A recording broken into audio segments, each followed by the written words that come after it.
ओम नमः शिवाय। आइए भक्तों, आज सोमवार की व्रत कथा करते हैं। व्रत कथा से पहले व्रत की विधि। सोमवार का व्रत साधारणतः दिन के तीसरे पहर तक होता है। व्रत में फलाहार या पारण का कोई खास नियम नहीं है, किंतु ये आवश्यक है कि दिन अथवा रात में केवल एक ही समय भोजन करें। सोमवार के व्रत में शिवजी और पार्वती का पूजन करना चाहिए। सोमवार के व्रत 3 प्रकार के होते हैं: साधारण व्रती सोमवार, सौम्य प्रदोष और 16 सोमवार। विधि तीनों की एक जैसी है। शिव पूजन के पश्चात कथा सुननी चाहिए। साधारण प्रति सोमवार, सौम्य प्रदोष और 16 सोमवार व्रत, इन तीनों की कथा अलग अलग है। सुनिए। सोमवार व्रत कथा मतलब साधारण सोमवार व्रत कथा। एक बहुत धनवान साहूकार था, जिसके घर धन आदि किसी प्रकार की कोई कमी नहीं थी, परंतु उसको एक दुख था कि उसके कोई पुत्र नहीं था। वह इसी चिंता में दिन रात रहता था। वह पुत्र की कामना के लिए प्रति सोमवार को शिवजी का व्रत और पूजन किया करता था तथा सायंकाल को शिव मंदिर में जाकर शिवजी के श्री विग्रह के सामने दीपक जलाया करता था। उसके इस भक्ति भाव को देखकर एक समय पार्वती जी ने शिवजी महाराज से कहा कि महाराज, ये साहूकार आपका नन्हे भक्त है और सदैव आपका व्रत और पूजन बड़ी श्रद्धा से करता है। इसकी मनोकामना पूर्ण करनी चाहिए। शिवजी ने कहा, हे पार्वती, यह संसार कर्म क्षेत्र है। जैसा किसान खेत में बीज बोता है, वैसा ही फल काटता है। इसी तरह इस संसार में जैसा कर्म लोग करते हैं, वैसा ही फल भोगते हैं।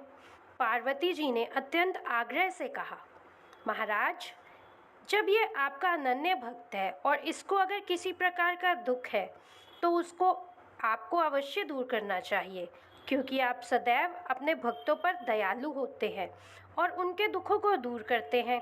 यदि आप ऐसा नहीं करेंगे तो मनुष्य आपकी सेवा तथा व्रत क्यों करेंगे? पार्वती जी का ऐसा आग्रह देख शिवजी महाराज कहने लगे, हे पार्वती, इसके कोई पुत्र नहीं है। इसी चिंता में अति दुखित रहता है।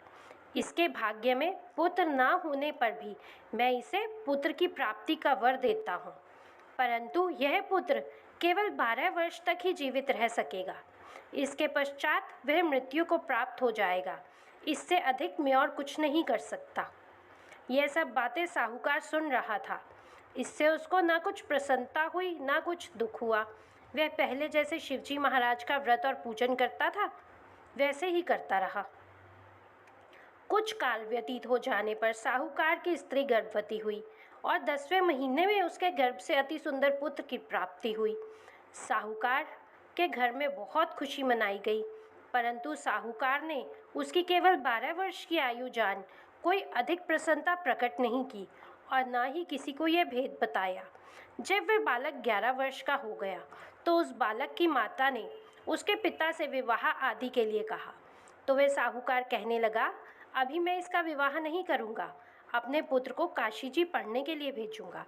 फिर साहूकार ने अपने साले अर्थात बालक के मामा को बुला उसको बहुत सा धन देकर कहा, तुम इस बालक को काशी जी पढ़ने ले जाओ और रास्ते में जिस स्थान पर जाओ, यज्ञ कराते और ब्राह्मणों को भोजन कराते जाओ। वे दोनों मामा भांजे यज्ञ करते और ब्राह्मणों को भोजन कराते जा रहे थे। रास्ते में एक शहर पड़ा। उस शहर के राजा की कन्या का विवाह था और दूसरे राजा का लड़का जो विवाह कराने के लिए बारात लेकर आया था, वह एक आंख से काना था।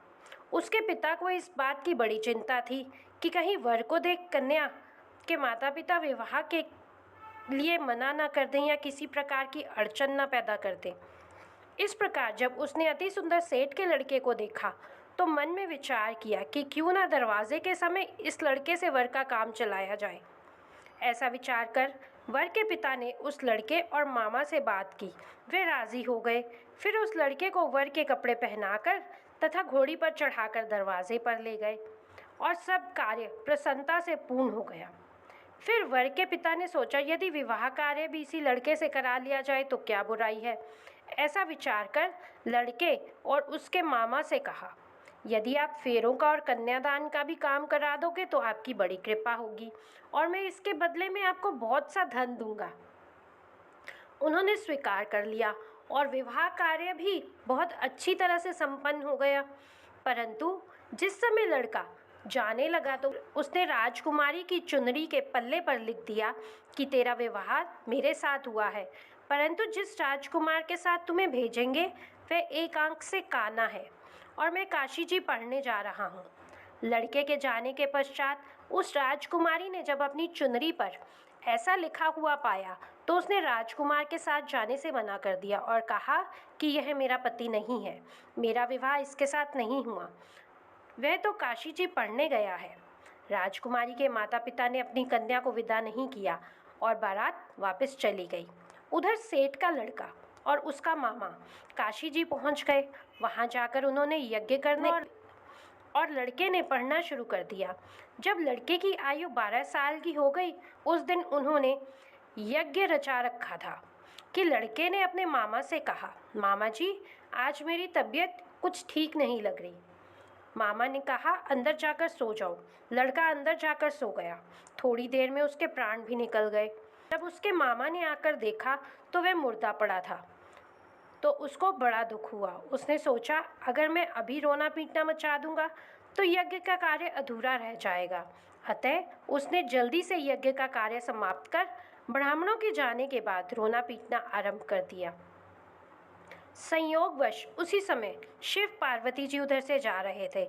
जब उन्होंने जोर जोर से रोने की आवाज़ सुनी तो पार्वती जी कहने लगी, महाराज कोई दुखिया रो रहा है, इसके कष्ट को दूर कीजिए। जब शिव पार्वती जी ने पास जाकर देखा तो वह लड़का मुर्दा पड़ा था।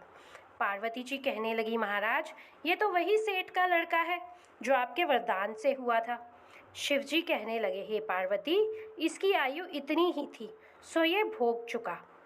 तब पार्वती जी ने कहा, हे महाराज इस बालक को और आयु दे दो, नहीं तो इसके माता पिता तड़प तड़प कर मर जाएंगे।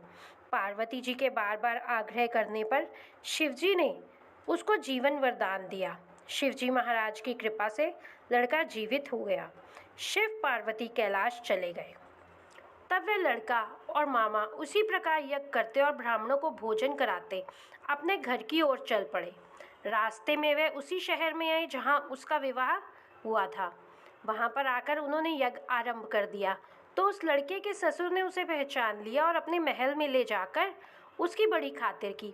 साथ ही बहुत सी दास दासियों सहित आदरपूर्वक लड़की और जमाई को विदा किया। जब वे अपने शहर के निकट आए तो मामा ने कहा, मैं पहले तुम्हारे घर जाकर खबर कराता हूँ।